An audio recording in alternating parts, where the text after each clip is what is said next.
So today I want to talk to you about an awesome rule called the 24/7/30 rule. And it's all about how to follow up with people and when to do it. So after you meet someone, be it live or digital or phone, you follow up with them. And the rule here means that within 24 hours, again after 7 days, and then again after 30 days. Now, this can be direct or indirect. The important thing here is that they see your name in a context that's relevant to them. After 24 hours, what do? Follow up with your new contact right away before you go off their radar. And look, if you've already linked in with them, for example, while they were in front of you, which is an amazing time to do it, so you don't have to worry about that, send a follow-up email or a LinkedIn message. And start the message by naming, for example, a mutual contact or where you met. Now, if you hadn't already linked in with them, LinkedIn with them now. Fantastic channel for B2B. Plan A, send a personal invite from your laptop. Do not send the impersonal invite. That's the default, if possible. Plan B, so if you did send an impersonal invite, because the pesky app can let you do that, do send a personal email right now saying, look, you just popped up on my radar, you just popped up on my LinkedIn. It'd be great to connect here as well. Now, this bit is important. Observe, and what I want you to look at is this. I want you to observe what it is that you are scared they will see on your LinkedIn profile or on your company page. For example, if you have admin access. And if you're noticing one thing, then change one word of that right away. Do it now, because it'll make you feel better.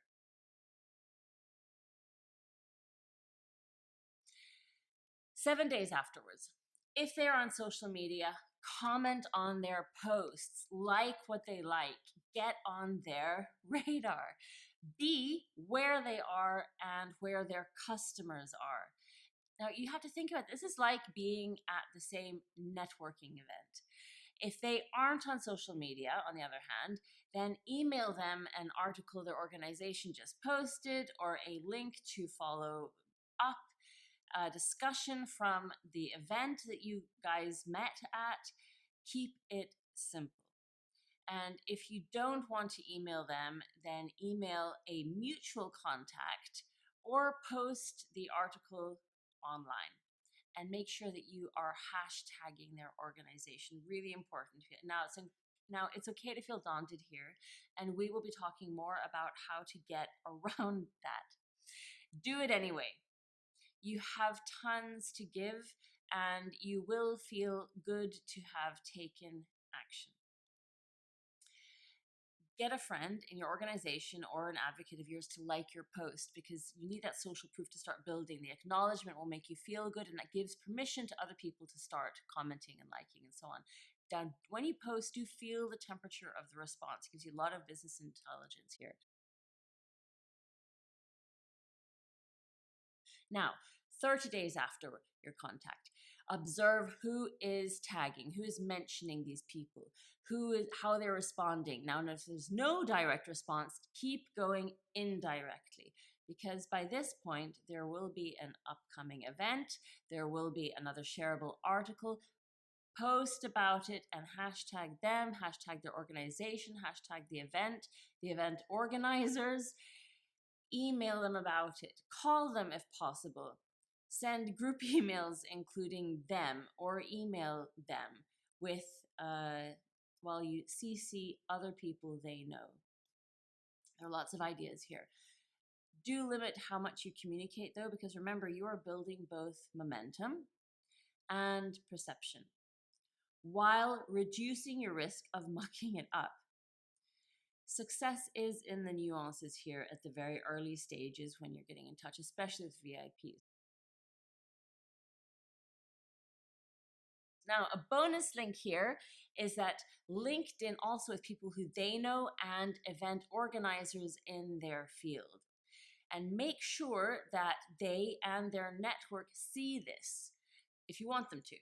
And the way you do that through LinkedIn is to turn on your activity. And you find that in the LinkedIn privacy and settings. Second is to also LinkedIn with people that they know who are following in the same way that's following the steps above. And simply then rinse, wash, and repeat. Because building your network, and if you have an email list, it's also building your email list, is harder than making the first contact. It really is. And that is what we talk about moving downstream. But the initial steps are really where you need to get that oomph to stay on people's radar without selling them, without asking anything, simply being in their world in a relevant way that is potentially of value to them. The 24/7/30 rule is, in the LinkedIn sense, it really means that your LinkedIn life has to have some action to work. And this is a really concrete way to put that into play and to serve you and to serve the people who you want to be clients. If you have a LinkedIn profile, that's one thing. And if you're going to events, that's one thing. But it's another thing to have a LinkedIn profile, a LinkedIn company page, going to events that actually gets you sales. And one of the things that our 8-figure B2B clients tell us is that right away, the thing they're implementing is the 24/7/30 rule. It gives them a structured, simple approach to make initial connections on which to build a relationship with. And having these time points keeps it very, very simple and structured.